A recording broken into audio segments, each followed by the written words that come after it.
A 13-year-old black girl was cast out from her frontier town for becoming pregnant, left to die in the wilderness by the very people who should have protected her. 14 years later, Catherine Beaumont returned as a wealthy, educated woman with the power to destroy everything her former community held dear. She now owned their debts, their land, and held the secret that could shatter their respected mayor's carefully constructed life. The scared child they had abandoned had become the reckoning they never saw coming. The deed slid across the mahogany desk with barely a whisper. Catherine Beaumont watched Mayor Thomas Whitman's face drain of color as he read the documents. His hands trembled against the paper. Behind her, Marcus shifted his weight from foot to foot. The 14-year-old boy had his mother's steady gaze, but something else entirely in the set of his jaw. Something that made Whitman's breathing shallow. This can't be legal. Whitman's voice cracked like dry timber. Catherine smoothed her burgundy traveling dress. The fabric was finer than anything Millhaven had seen. Her gloves were spotless despite the dusty ride into town. Your debts, your practice, your house. She pointed to each line item. All transferred to Beaumont Holdings as of yesterday. The mayor's office felt smaller with her presence. Sunlight streamed through grimy windows, catching dust motes that danced between them like secrets waiting to settle. What do you want? Catherine studied his face. The years had been kind to Thomas Whitman. Silver touched his temples now. Lines around his eyes spoke of laughter and respect from his community. His hands were soft from a life of comfort. Do you remember Celia? The preacher's daughter you condemned 14 years ago? Whitman's chair creaked as he leaned back. His eyes darted to Marcus, then away, then back again. The resemblance was unmistakable once you looked for it. The same, pale eyes, the same stubborn chin. I remember a troubled girl who brought shame to her family. That troubled girl. Catherine's voice stayed level. She was 13. The mayor reached for his water glass.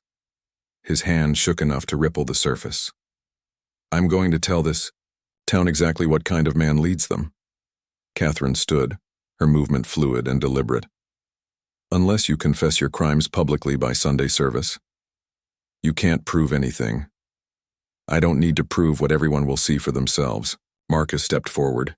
The boy had been quiet through the entire exchange, but now his presence filled the room. He was tall for his age, with intelligent eyes that missed nothing. This is my son, Marcus. Catherine placed a gentle hand on the boy's shoulder. He's curious about his heritage, about this town where his story began. Whitman's face went gray as old ash. If you don't confess, what I reveal will destroy more than just you, Thomas. It'll destroy everyone who believed in you. Everyone who trusted this town's righteousness. The mayor tried to stand, but his legs wouldn't hold him steady. He gripped the desk edge. What do you want from me? Justice. Catherine moved toward the door. You have until Sunday to decide what that looks like. The wooden floors groaned under their feet as they left. Whitman remained frozen behind his desk, staring at the deed that had just changed everything. Outside, Millhaven stretched before them in the afternoon heat. The town had grown since Catherine's childhood. New buildings lined the main street. Fresh paint covered old sins. Marcus walked beside his mother without speaking. He'd learned her rhythms over the years. When to ask questions, when to simply witness. The general store bustled with afternoon trade. Women in faded calico examined bolts of cloth while their children pressed faces against penny candy jars. Men gathered near the door, discussing cattle prices and weather. All conversation stopped when Catherine entered. She moved through the store with quiet confidence. Her presence commanded attention without demanding it. The shopkeeper, a nervous man with thinning hair, hurried to assist her. Ma'am, what can I help you find? I'm looking to hire workers for some projects around town. Catherine examined a display of preserves. Good wages for honest work. The store buzzed with whispered interest. Jobs were scarce. Honest wages, even scarcer. An older woman stepped forward. Her dress was mended but clean. Pride straightened her shoulders despite the weariness in her eyes. "What kind of work?" "Building repairs, land improvements, fair treatment for fair labor." The woman nodded slowly. Others gathered closer, drawn by the promise of dignity alongside dollars. "I'm Mrs. Catherine Beaumont. I'll be investing in Millhaven's future." As word spread through the store, Catherine noticed an elderly black man near the back. He leaned heavily on a walking stick, his hair white as fresh snow. Deep lines mapped his face like dry riverbeds. Preacher Washington had aged beyond his years. He stared at Catherine with puzzled recognition, as if trying to place a half-remembered song. She met his gaze steadily, letting him look his fill. The preacher's eyes filled with tears. He couldn't name. "Do I know you, miss?" Catherine's voice stayed gentle. "Perhaps we'll have time to talk soon." She turned away before he could respond. Some conversations required proper timing. Outside the store, Marcus finally spoke. "He's my grandfather." "Yes?" "He doesn't know." "Not yet." They walked toward the hotel where Catherine had secured rooms. The building was modest but well maintained. Clean windows reflected the late afternoon sky. "When will you tell him?" Catherine paused at the hotel steps. Down the street she could see Mayor Whitman stumbling from his office like a man who'd seen his own grave. "Sunday, after the whole town understands what they lost." That evening, as oil lamps flickered to life across Millhaven, Catherine sat by her window watching the community settle into night. Some secrets were worth 14 years of patience. Others were worth much more. In the distance, church bells marked the evening hour. 3 days until Sunday service. 3 days for Thomas Whitman to choose between confession and catastrophe. Catherine pulled the curtains closed and began planning for tomorrow. The reckoning had only just begun. Dawn crept across Millhaven like spilled water finding every crack. Catherine stood at her hotel window, watching the town wake. Smoke curled from chimneys. Doors opened to release yesterday's stale air. She had work to do. The first family arrived at her hotel before breakfast finished cooling. Word traveled fast in small towns, especially word about steady wages. Martha Collins clutched her youngest child's hand while 2 older boys flanked her sides. Her husband had died in a mining accident 6 months back. The hollow in her cheek spoke of meals skipped so children could eat. "Mrs. Beaumont, I heard you might have work." Catherine invited them into the hotel's modest sitting room. Sunlight streamed through clean windows, warming the worn furniture. "I'm planning improvements around town, building repairs, land clearing. Your boys look strong." The older boy straightened his shoulders. Pride flickered in eyes too old for his face. "We work hard, ma'am." "I believe you do." Catherine placed several coins on the table between them. "Advance payment. Work starts Monday." Martha's eyes filled. She scooped up the money with shaking hands. "Thank you." After they left, more families came. The Hendersons needed roof repairs on their boarding house. The Washingtons required help with their small farm. Each conversation followed the same pattern. Desperate need meeting unexpected opportunity. Catherine listened to every story, remembered every name, filed away each small injustice and unmet dream. By midday, half the town's unemployed had found purpose. The other half watched with growing suspicion. Marcus spent his morning exploring Millhaven's dusty streets. He moved with his mother's quiet observation skills, cataloging details others missed. The way certain families lived in smaller houses on specific streets, how conversations stopped when particular names were mentioned. He noticed something else too, how men would study his face, then look away quickly, as if trying to solve a puzzle they didn't want to understand. At the general store, he overheard 2 women discussing his mother. "She's stirring things up. Paying folks more than they're worth. Making the rest of us look bad." Marcus bought peppermint sticks and said nothing, but he listened to every word. Sheriff Jensen spent his afternoon in the basement of the courthouse, surrounded by dusty file boxes and forgotten paperwork. The Celia Washington case had bothered him for 14 years. He'd been Deputy Jensen then, young and eager to please. When Dr. Whitman had declared the girl morally compromised, Jensen had accepted it without question. Now, reading the reports, with older eyes, inconsistencies jumped from every page. No evidence of wrongdoing. No witnesses to inappropriate behavior. Just a 13-year-old girl who couldn't explain her condition, and a respected doctor's word against her silence. Jensen closed the file and stared at the wall. Something had been very wrong. Across town, Sarah Whitman sat in her kitchen, hands wrapped around a cold cup of tea. Through her window, she could see the hotel where Catherine Beaumont had taken rooms. She recognized those eyes, that careful way of moving through the world, like someone who'd learned early that safety was never guaranteed. Sarah had helped pack the supplies 14 years ago, had written the note directing young Celia toward the Beaumont settlement, had watched a child disappear into the wilderness because she'd been too afraid to speak the truth. Now that child had returned as a woman with power, enough to destroy everything. Sarah wondered if she deserved what was coming. At the bank, Thomas Whitman tried to concentrate on ledgers and loan applications. Numbers blurred together on the page. His hands shook every time footsteps approached. His office. Catherine Beaumont owned his debts, his house, his practice. Everything he'd built over decades of careful reputation management. But worse than financial ruin was the boy, Marcus. Walking around town with Thomas's own eyes and chin, a living reminder of choices that should have stayed buried. Thomas had convinced himself the girl had been willing, that she'd understood what was happening, that her silence afterward proved her complicity.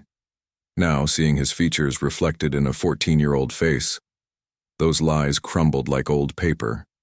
He'd violated a child, blamed her for his crime, watched the town cast her out to die. The banking papers swam before his eyes. Evening brought Preacher Washington to Catherine's hotel. He climbed the front steps slowly, each movement careful and deliberate.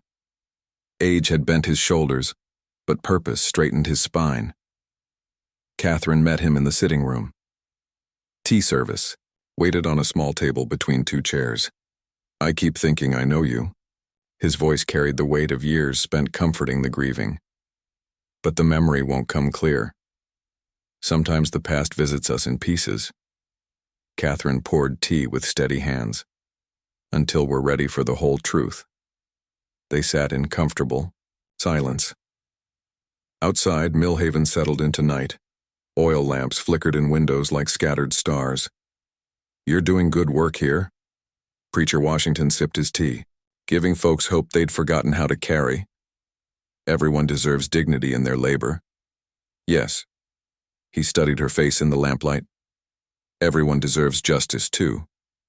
Catherine met his gaze. In his eyes, she saw the father who'd once read her bedtime stories, who'd taught her right from wrong, who'd failed her when she needed him most. Justice comes in many forms. After he left, Catherine sat alone with her thoughts. Tomorrow would bring new challenges. Thomas Whitman wouldn't surrender quietly. Men like him never did. But she'd survived 14 years in the wilderness, had built a new life from nothing but determination and the kindness of strangers, had raised a son who knew his worth despite the circumstances of his birth. Whatever Thomas tried next, she'd be ready. Marcus appeared in the doorway, dressed for sleep but too alert for rest. "Will you tell me about the settlement, where we lived before?" Catherine patted the chair beside her. Her son settled in, all elbows and knees and curious intelligence. The Beaumont settlement was built by people who refused to accept the world as it was. She smoothed his unruly hair. "They taught me that survival isn't enough, that we owe it to ourselves and each other to build something better." "Is that what we're doing here?" Catherine looked out at Millhaven's sleeping streets. Somewhere in the darkness, Thomas Whitman was probably planning his counterattack. Sarah Whitman was wrestling with 14 years of guilt. Sheriff Jensen was questioning everything he thought he knew about justice. We're giving them a chance to choose who they want to be. And if they choose wrong? Catherine's smile carried winter's edge. Then they'll learn what consequences really mean. Saturday morning arrived with storm clouds gathering on the horizon. Catherine watched them build from her hotel window while the town stirred below. One day until Sunday service. One day until Thomas Whitman chose his fate. Thunder rumbled in the distance like God clearing his throat. The knock came before breakfast. Catherine opened her door to find Sarah Whitman standing in the hallway, her face pale as winter sky. The woman's hands twisted a handkerchief into knots. "May I come in?" Catherine stepped aside.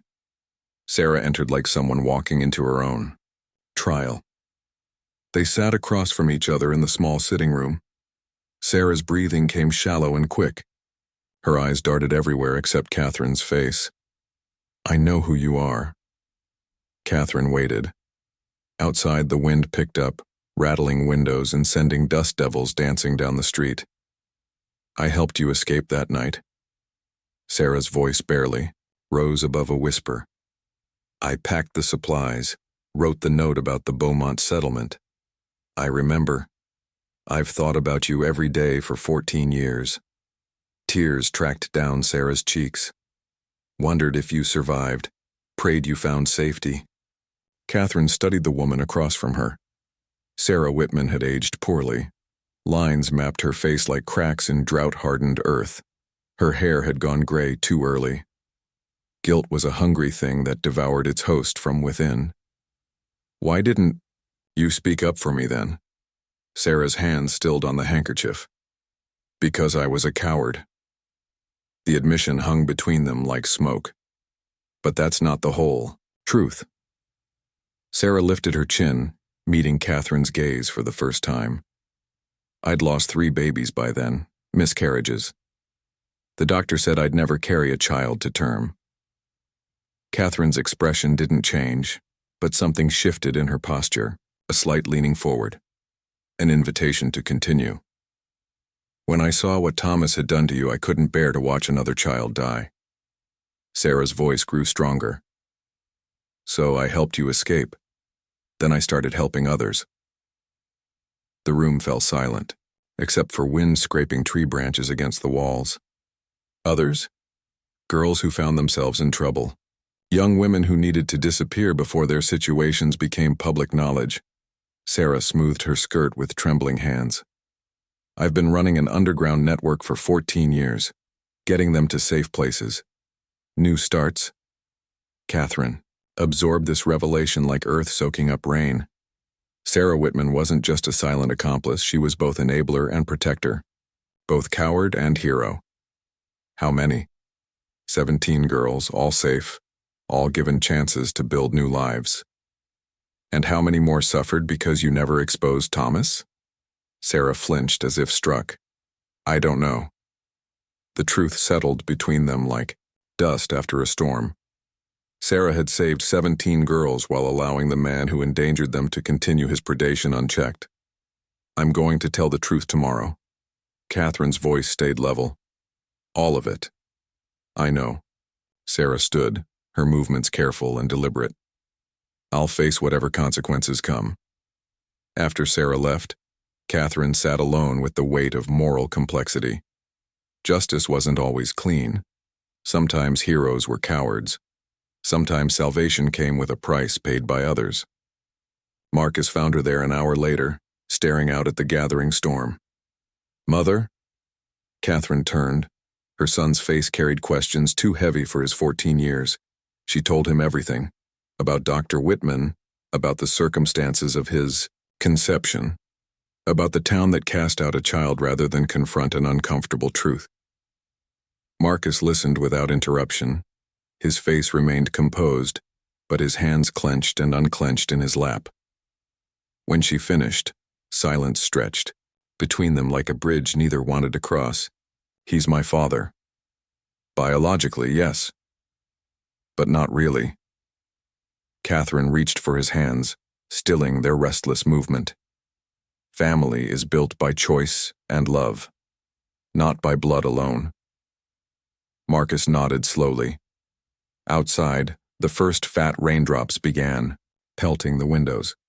What happens tomorrow? The town chooses who they want to be. And us? Catherine smiled, the expression carrying 14 years of survival and determination. We continue being who we've always been. Free. That afternoon, Sheriff Jensen climbed the hotel steps with heavy deliberation.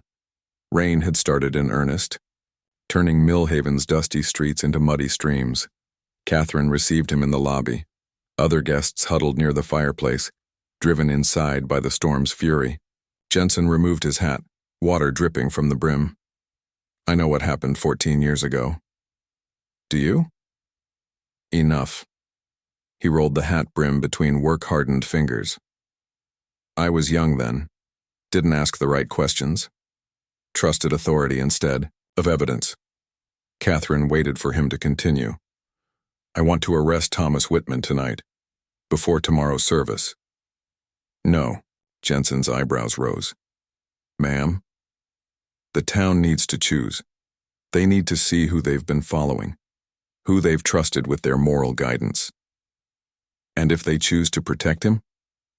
Catherine's smile carried Winter's cutting edge. Then they'll discover what kind of woman they created when they threw that child into the wilderness. Jensen studied her face, seeing something that made him step back involuntarily.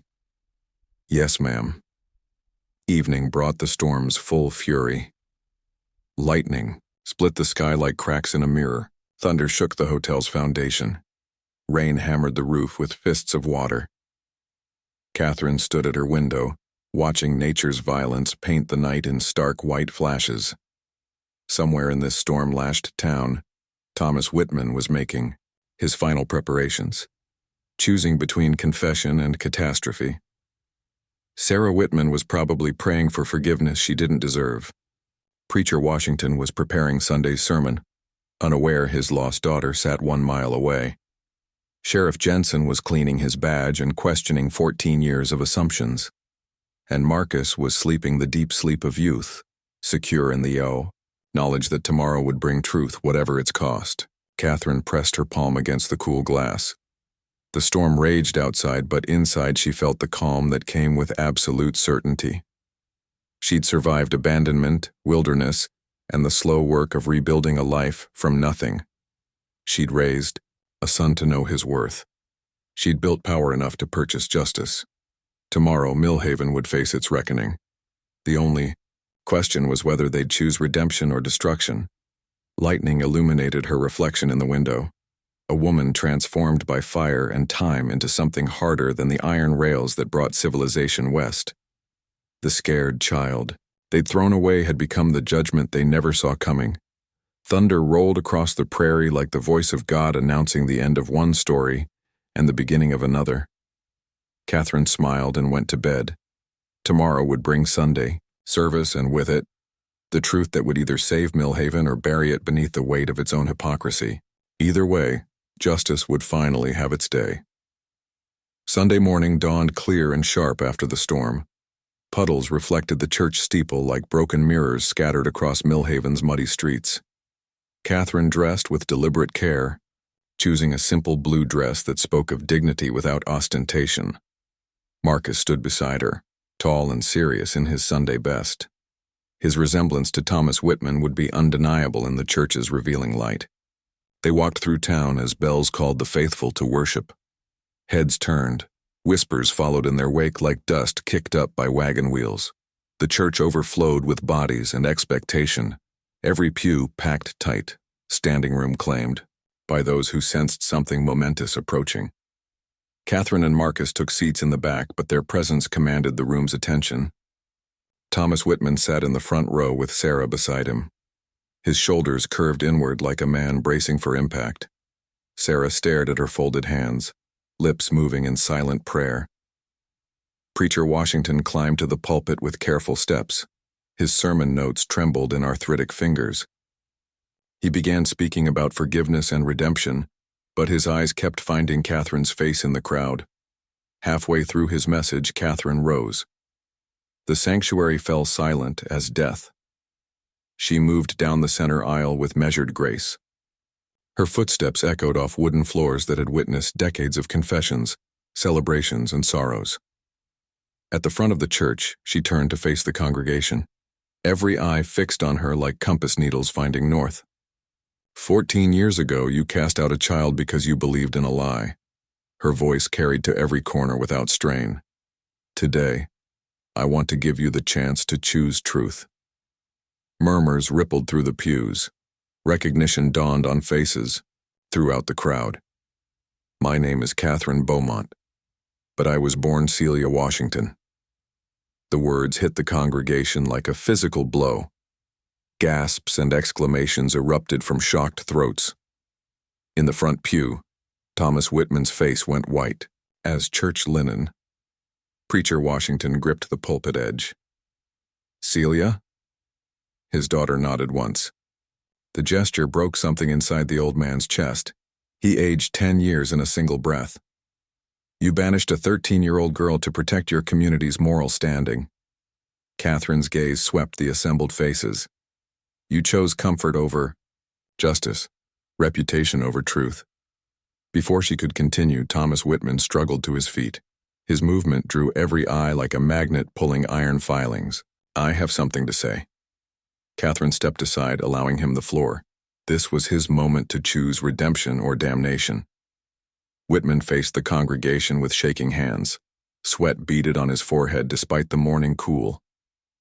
14 years ago, I failed this community. I failed that young girl. His voice cracked like old leather. I committed sins I've carried ever since. The church held its collective breath.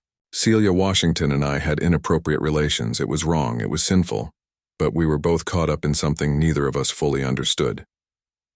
Catherine's jaw tightened. Even now, Whitman couldn't tell the complete truth. He was painting a child's victimization as mutual transgression. I've spent 14 years atoning for my mistakes, serving this community, trying to make amends through good works and faithful service. He turned toward Catherine with calculated contrition. I ask your forgiveness, Celia. I ask this congregation's forgiveness. Let us put the past behind us and move forward in Christian love. The manipulation was masterful. Whitman had confessed just enough to seem repentant while framing a child's assault as shared responsibility. He was counting on the community's desire for easy absolution. Some congregation members nodded approvingly. Others shifted uncomfortably in their seats. Catherine stepped forward again. Her movement cut through Whitman's performance like a blade through silk. Dr. Whitman speaks of inappropriate relations, of mutual sin. Her voice stayed level, but steel rang beneath the surface. I was 13 years old, a child who trusted the town doctor to heal, not harm. The distinction landed with devastating clarity.